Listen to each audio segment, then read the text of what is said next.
नमस्कार साथियों, चैनल हिंदी विषय साहित्य में आप सभी का पुनः हार्दिक अभिनंदन है। और आज की कक्षा में हम जानेंगे आलोचना ग्रंथों के विषय में। हिंदी साहित्य के प्रमुख आलोचना ग्रंथ एवं उनके लेखक जो हैं उनके विषय में परिचय प्राप्त करेंगे। यह हमारे नेट परीक्षा में जो क्रमानुसार लगाने वाले प्रश्न हैं उसकी सीरीज चल रही है, उसी के अंतर्गत आज हम आलोचना के निबंध आलोचना ग्रंथों के विषय में जानकारी प्राप्त करेंगे, जो कि 2006 से लेके 2019 तक जितने भी आलोचना से संबंधित प्रश्न पूछे गए हैं उन सभी का संकलन इस वीडियो में है। देखिए, 3 तरीके के प्रश्न आपके इस वीडियो के माध्यम से सॉल्व हो जाएंगे। एक तो जो क्रमानुसार लगाने वाले प्रश्न हैं उनका तो ये संकलन है ही। दूसरा, जो सुमेलित करने वाले या मिलान करने वाले प्रश्न हैं वो भी इस वीडियो के माध्यम से आप सही कर सकते हैं। और तीसरा, जो चार उत्तरों में से हमें 4 ऑप्शंस में से एक सही उत्तर हमें चुनना होता है, वह वाले प्रश्न भी आप इसके माध्यम से सही कर सकते हैं, क्योंकि ये वही कृतियां हैं जो बार बार परीक्षा में पूछी जाती हैं। 2-3 तरीके से पूछी जाती हैं, किसी भी तरीके से पूछी जाए। इस वीडियो को पूरा देखिए, बीच में स्किप नहीं करना है। और उसके बाद आपके आलोचना संबंधी जितने भी ग्रंथ हैं वो इस एक वीडियो के माध्यम से हम कंप्लीट कर लेंगे। बहुत ही छोटा सा वीडियो होने वाला है, ये बहुत लंबा नहीं है। जैसे कि उपन्यास का वीडियो थोड़ा बड़ा था, लेकिन इसमें बहुत ज़्यादा नहीं पूछे जाते हैं। जो पूछे जाते हैं वो वही हैं जो बार बार रिपीट होते रहते हैं, और कुछ चुनिंदा ही आलोचनात्मक कृतियां हैं। किस प्रकार इनको याद करें या कौन सी ऐसी प्रमुख कृतियां हैं जो बार बार रिपीट हो रही हैं, सभी के प्रश्नों के उत्तर इस वीडियो में आपको मिल जाएंगे। वीडियो को पूरा देखिएगा, और साथ ही साथ आप वीडियो को लाइक करना भूल जाते हैं तो वीडियो को लाइक ज़रूर कीजिएगा। ये आपकी परीक्षा की तिथि नज़दीक आ रही है, ऐसे समय में नोट्स के रूप में ये वीडियो मैं आपके समक्ष प्रस्तुत कर रही हूँ, ताकि आपको सब कुछ नहीं पढ़ना पड़े। कोई भी गाइड या कोई भी पुस्तक आप पढ़ते हैं तो उसमें एक लंबी चौड़ी लिस्ट दी होती है, और सारी उनको पढ़ना और पढ़ के याद रखना संभव नहीं है। तो हम उन्हीं पे अपना, क्योंकि जैसा मैंने कहा कि कुछ ही दिन बचे हैं, तो ऐसे समय में नोट्स और रिवीजन वर्क करने का आपका ये समय है, तो इसको गंवाना नहीं है। शॉर्ट माध्यम से स्मार्ट तरीके से अब हमें पढ़ाई करनी चाहिए, तो उसी क्रम में ये वीडियोस मैं आपके समक्ष प्रस्तुत कर रही हूँ। आपको अच्छे लगे तो अपने अन्य मित्रों तक भी इसे जरूर पहुँचाइए। देखिए, हो सकता है किसी एक सेक्शन में आप कमज़ोर हों और वो अच्छे हों, और किसी सेक्शन में वो कमज़ोर हों आप अच्छे हों, तो मिलजुल कर पढ़ाई करिए। जो वीडियोज़ आपको अच्छे लग रहे हैं तो उनको अपने मित्रों तक भी शेयर कीजिएगा। रही इसके नोट्स बनाने वाली बात, तो देखिए, मैंने उपन्यास के नोट्स आपके समक्ष प्रस्तुत किए थे। बहुत अच्छा आपका रेस्पॉन्स रहा, आप बार बार उन नोट्स को देख भी रहे हो, उन वीडियोस को अपने मित्रों तक शेयर कर रहे हो, उसके लिए धन्यवाद। जो भी मेरे स्टूडेंट मेरे चैनल पे पहली बार आए हैं, ये वीडियो देख रहे हैं, उन सभी से मैं कहूँगी कि चैनल पर उपलब्ध प्लेलिस्ट चेक कीजिए और अपनी तैयारी वहाँ से आप कर सकते हैं। पहला प्रश्न देखते हैं, उसके बाद में बातें करते रहेंगे। और हाँ, इसको शुरू करने से पहले एक और बात कि जो भी मेरे जो व्यूवर्स हैं, जो मेरे वीडियोस देख रहे हैं और अपने मित्रों को मेरे चैनल से जोड़ रहे हैं, ये मेरे वीडियो शेयर कर रहे हैं, मेरे वीडियोस को लाइक कर रहे हैं, उन सभी के लिए हार्दिक धन्यवाद। 2006 में पूछा गया था। 4 और 5 में आलोचना से संबंधित प्रश्न नहीं पूछा गया। प्रश्न पूछा गया है 2006 में। 4 इसमें ऑप्शंस हैं। कामायनी एक पुनर्विचार, इनको हमें क्रम से लगाना है। कामायनी एक पुनर्विचार, इसको 1961 में लिखा था मुक्तिबोध जी ने। ठीक है, गजानन माधव मुक्तिबोध उन्होंने लिखा था। ये एक ऐसी रचना है जो बार बार पूछी जाती है। इससे संबंधित एक प्रश्न इसको 2019 में क्रमानुसार लगाने वाले में भी इसको पूछा है, और इसी से संबंधित एक और प्रश्न भी पूछा गया है, इसलिए और महत्वपूर्ण हो जाती है। दूसरा है छायावाद का पतन, डॉक्टर देवराज ने 1948 में लिखा था। ये वही डॉक्टर देवराज है जिनका उपन्यास है अजय की डायरी। कविता के नए प्रतिमान 1968 में नामवर सिंह ने लिखा है, और नई कविता के प्रतिमान ये लक्ष्मीकांत वर्मा जी ने लिखी है 1957 में। यदि क्रमानुसार लगाते तो सबसे पहले रचना आएगी छायावाद का पतन 1948 देवराज, दूसरी आएगी नई कविता के प्रतिमान लक्ष्मणकांत वर्मा जी की 1957 में लिखी, तीसरे नंबर पर आएगी 61 कामायनी मुक्तिबोध, और चौथे नंबर पर आएगी 68 नामवर सिंह। ठीक है, इस प्रकार आपको ये क्रमानुसार लगाने हैं। ये एक प्रश्न मैं लिखना भूल गई थी, उसको मैंने बाद में इन दोनों प्रश्नों के बीच में लिख दिया है, तो थोड़ी सी स्पेस आपको कम लग रही है। बाकी आपको मेरी आवाज़ सही से आ रही है तो आपको समझ में आसानी से आ जाएगा। दूसरे नंबर, देखिए, इस प्रश्न में एक और ध्यान देने वाली बात है। जैसा मैंने कहा कि ऑब्जेक्टिव टाइप जो प्रश्न पूछे जाते हैं ना, जहाँ 4 में से सही उत्तर चुन, उनमें भी ये पूछे जाते हैं। जैसे कि कविता के नए प्रतिमान, दोनों और नई कविता के प्रतिमान एक से ही शब्द हैं। यहाँ भले ही अंतर लग रहा हो, लेकिन जब ये परीक्षा में पूछे जाते हैं तो हड़बड़ी में इसको गलत पढ़ लेते हैं। ध्यान से देखिए, कविता के नए प्रतिमान, यह कृति नामवर सिंह है। और नई कविता, ये देखिए, ये कविता की जब बात करें, नामवर सिंह पूरी कविता की बात कर रहे हैं, लेकिन लक्ष्मीकांत जी सिर्फ नई कविता के प्रतिमानों की बात करते हैं। लक्ष्मीकांत केवल नई कविता पे अपना ध्यान केंद्रित कर रहे हैं, और नामवर सिंह जो बड़े आलोचक हैं वो बात करते हैं संपूर्ण कविता की। ठीक है, इस तरीके से आप याद रख लीजिए, बहुत ही प्रमुख है, इनके प्रकाशन वर्ष भी आपको याद रखने हैं। फिर प्रश्न पूछा जाता है, बिहारी और देव, लाला भगवान दीन की है। बिहारी का नया मूल्यांकन, ठीक है, दोबारा देखते हैं। हिंदी नवरत्न, ये मिश्र बंधुओं ने लिखी थी 1910 में। दूसरी लिखी है देव और बिहारी, कृष्ण बिहारी मिश्र ने इसको लिखा है। तीसरी लिखी है बिहारी और देव, लाला भगवान दीन ने। और चौथी लिखी है बिहारी का नया मूल्यांकन। ठीक है, तो अब देखिए, हिंदी नवरत्न सबसे पहले लिखी थी मिश्र बंधुओं ने। ठीक है, ये इनको अलग से भी पूछी हुई है ये। और देव और बिहारी, देव बड़े के बिहारी, इस विवाद को ही जन्म दिया था मिश्र बंधुओं के किसी ग्रंथ से ये विवाद निकला। फिर कृष्ण बिहारी मिश्र ने अपनी पुस्तक देव और बिहारी 19 लिखकर इस विवाद को और बढ़ा दिया। फिर एक और पुस्तक निकली बिहारी और देव, ये दोनों पुस्तकें भी एक ही हैं, देव और बिहारी और देव एक नहीं है, एक जैसी ही हैं। इनमें भी आप कंफ्यूज हो सकते हो। और इसको 2004-5 वाले जो प्रश्न पत्र है उसमें भी ये पुस्तक पूछी गई है, और वहाँ मैंने इसका आपको गलत सुमेलित करने वाले में थी, गलत सुमेलित कर दिया था। फिर कमेंट बॉक्स में मैंने पिन करके इसको लिखा है, और सीमा जी ने मुझे इसके बारे में बताया था कि ये मैम ये इसका उत्तर ये हो सकता है। फिर मुझे जब याद आ गया, मैंने इसको चेक किया तो वहाँ पे मैंने सही करके इसको लिखा था। तो बिहारी और देव लाला भगवान दीन की है, ये आप अच्छे से याद कर लीजिए, मुझे ये याद हो गई। और बिहारी का नया मूल्यांकन, ये चारों इस प्रकार आपको क्रम से लगानी है। अब आलोचकों को उनके जन्म क्रम से पूछ लिया है 2009 में। ठीक है, राम स्वरूप सबसे पहले आएंगे, हाँ जी, सबसे पहले आएंगे डॉक्टर देवराज 1917 से 1999 तक। दूसरे नंबर पर जो आएंगे वो आएंगे लक्ष्मीकांत वर्मा, ये वाले जिन्होंने कौन सा लिखा है, नई कविता के प्रतिमान लिखे हैं। उनका जन्म हुआ था 1922 से 1999, यानी मृत्यु तो साथ में हुई थी लेकिन जन्म पहले हो गया था। विजय देव नारायण शाही तीसरे नंबर पे आएंगे 1924 से 1986। और सबसे इन चारों में सबसे बड़े हैं रामस्वरूप चतुर्वेदी, जो कि 1931 से लेके 2003 तक मौजूद रहे हैं। और इनकी बहुत ही अच्छी पुस्तक है हिंदी साहित्य और संवेदना का विकास। तो ये वही रामस्वरूप चतुर्वेदी जी, इतिहास लेखक के रूप में भी यह काफ़ी इनकी पुस्तक प्रसिद्ध है, इन्होंने प्रसिद्धि पाई है। आगे देखते हैं, रामचंद्र शुक्ल छायावादी समीक्षक या आलोचक कहे जाते हैं। 1884 से 1942, यानी स्वतंत्रता प्राप्ति से पूर्व ये चल बसे, इनका काल है। फिर नंद दुलारे वाजपेयी का 1906 से 1967 छायावादी का कहा जाता है इनको भी। तो प्रगतिवादी आलोचक के अंतर्गत आते हैं हजारी प्रसाद द्विवेदी जी 1907 से 1970, और रामविलास शर्मा यह प्रगतिवादी और मार्क्सवादी आलोचक हैं 1912 से 2000। इस प्रकार इनको क्रमानुसार लगाना है। अब हमें हजारी प्रसाद के आलोचनात्मक ग्रंथों को क्रमबद्ध रूप से लगाना है। यदि आपने अभी तक मेरे चैनल को सब्सक्राइब नहीं किया है तो जो रेड कलर से सब्सक्राइब लिखा है उस बटन को दबाइए, साथ ही साथ उसके साइड में जो घंटी का निशान आता है उसमें ऑल वाला ऑप्शन प्रेस कीजिए, ताकि डेली नोटिफिकेशन सबसे पहले आपको मिल जाए।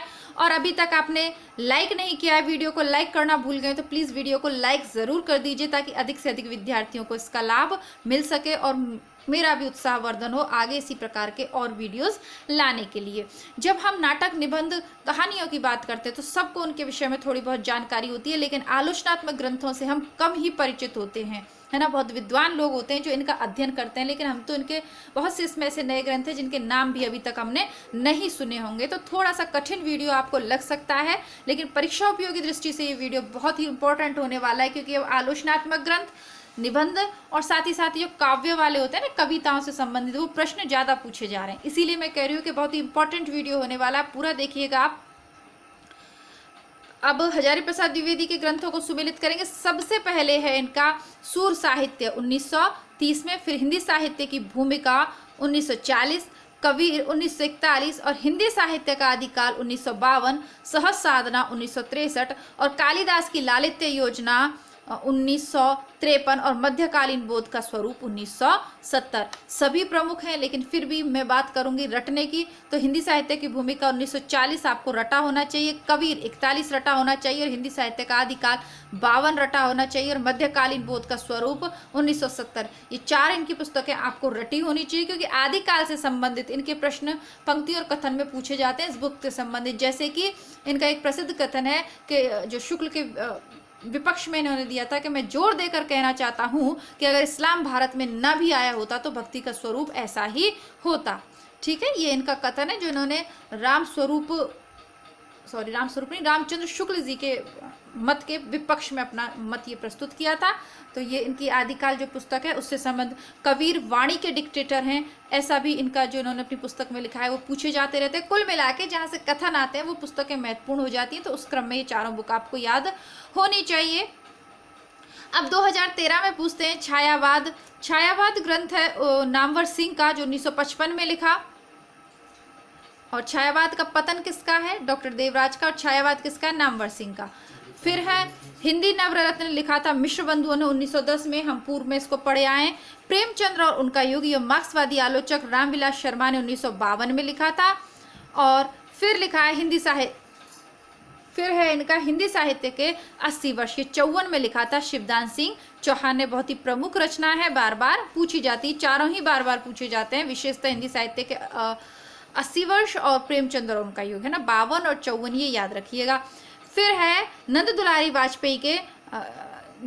वाजपेयी के ग्रंथ हम देखेंगे। नंद दुलारे वाजपेयी को एक समन्वयशाली आलोचक कहा जाता है, स्वच्छंदतावादी आलोचक कहा जाता है और इन्हें सौष्ठववादी आलोचक भी कहा जाता है। ये वही नंद दुलारे वाजपेयी हैं जिन्होंने क्या कहा था? जिन्होंने सबसे पहले प्रयोगवादी कविता के लिए प्रयोगवाद शब्द का प्रयोग करते हुए कहा था, क्या कहा था? कि प्रयोगवाद बैठे ठाले का धंधा है। तो ये उन्होंने ही कहा था। इसीलिए ध्यानपूर्वक देखते हैं इनके ग्रंथों को। हिंदी साहित्य की 20वीं शताब्दी, तो 1942 में इन्होंने लिखा था। आधुनिक साहित्य 1950 में लिखा इन्होंने। रस सिद्धांत इन्होंने लिखा है 77 में। और रीति और शैली यह लिखा इन्होंने 1979 में। अब रामविलास शर्मा जो कि प्रमुख मार्क्सवादी आलोचक हैं, उनके देख लेते हैं। निराला की साहित्य साधना 1959, नई कविता और अस्तित्ववाद 1978, आस्था और सौंदर्य 1961 और भारत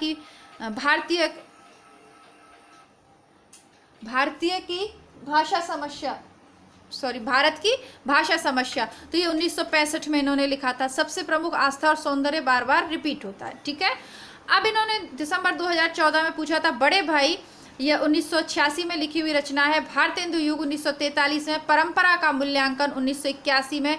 भाषा साहित्य और संस्कृति 1954 में। ये भी रामविलास शर्मा के ही हैं। ठीक है, ये मैंने यहाँ पे लिखा नहीं है, आप लोग देख लीजिएगा। 1984 में, यानी कि कुल मिला के रामविलास शर्मा, हजारी प्रसाद द्विवेदी, नंद दुलारे वाजपेयी, ये कुछ ऐसे लेखक हैं जिनके रचना हमें पूरी आलोचक हैं जिनकी याद होनी चाहिए। शिव प्रसाद सितारे हिंद जी की भी इन्होंने जून 2014 में पूछ ली है। इतिहास तिमिरनाशक 1873। सच्ची समालोचना बालकृष्ण भट्ट की है 1886। साकेत एक अध्ययन 1939 नगेंद्र का। और सीढ़ियों पर धूप में यह रघुवीर सहाय का है, 1959 में लिखा हुआ ग्रंथ है। ठीक है, आगे रामविलास शर्मा को वापस से पूछ लिया है। प्रगति और परंपरा 1948। भाषा साहित्य और संस्कृति 1954। विराम चिन्ह 1986 और 54 में लिखा है इन्होंने प्रगतिशील साहित्य की समस्याएं। प्रगतिशील साहित्य की समस्या 1954 में लिखा है। और भारतीय साहित्य और संस्कृति यह भी 54 में लिखा है। आस्था और सौंदर्य ये 1961 में लिखा है। यहाँ इनको देख ली। कुल मिला के रामविलास शर्मा के ग्रंथ आप जरूर याद कर लीजिएगा, पूछे जाएंगे।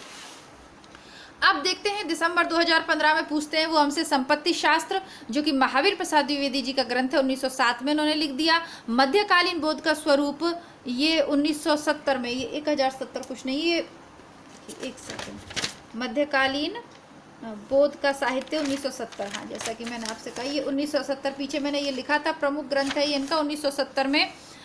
हजारी प्रसाद द्विवेदी जी का साहित्यालोचन 1922 में लिखा है श्याम सुंदर दास जी ने। और संस्कृति के 4 अध्याय, सभी इससे परिचित होंगे। ये 1956 में दिनकर ने लिखा था और 59 में इसको साहित्य अकादमी पुरस्कार से सम्मानित किया गया था।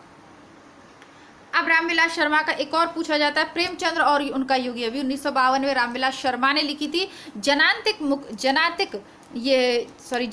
यह लिखी थी नेमीचंद जैन ने 1981 में। मुक्तिबोध ज्ञान और संवेदना ये 1993 में नंदकिशोर नवल ने लिखी थी। कवि कह गया ये अशोक वाजपेयी ने 2000 में लिखी थी। देखिए जनातिक एक अलग रचना है और मुक्तिबोध ज्ञान और संवेदना यह एक अलग रचना है नंदकिशोर नवल जी की।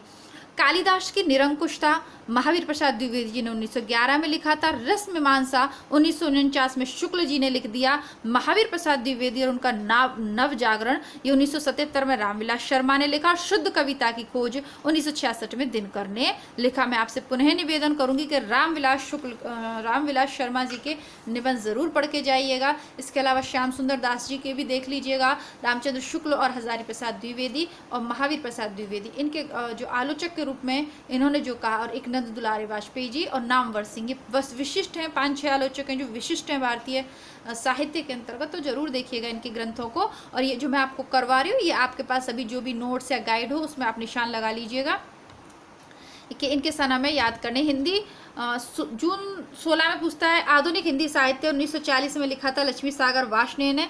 रस सिद्धांत 1964 में लिखा था डॉक्टर नगेंद्र ने। दक्षिणी हिंदी साहित्य ये लिखा था 1970 में श्री राम शर्मा ने। और मार्क्सवादी साहित्य चिंतन 1973 में शिव कुमार मिश्र ने लिखा। रस सिद्धांत 1977 में नंद दुलारे वाजपेयी ने भी लिखा। यानी रस सिद्धांत नाम से 2 बुक्स हैं, एक डॉक्टर नगेंद्र ने 64 में लिखी और नंद दुलारे वाजपेयी ने 77 में लिखी है। अब नगेंद्र के ग्रंथों को पूछ लिया जाता है।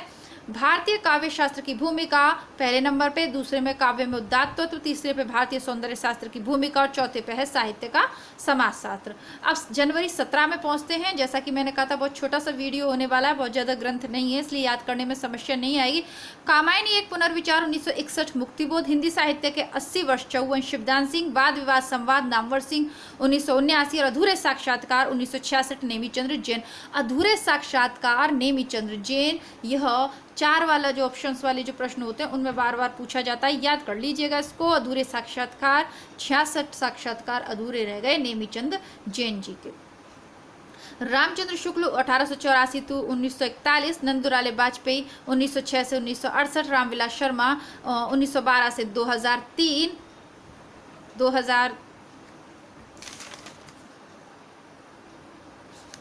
इनको हमने अभी पीछे भी पढ़ा था।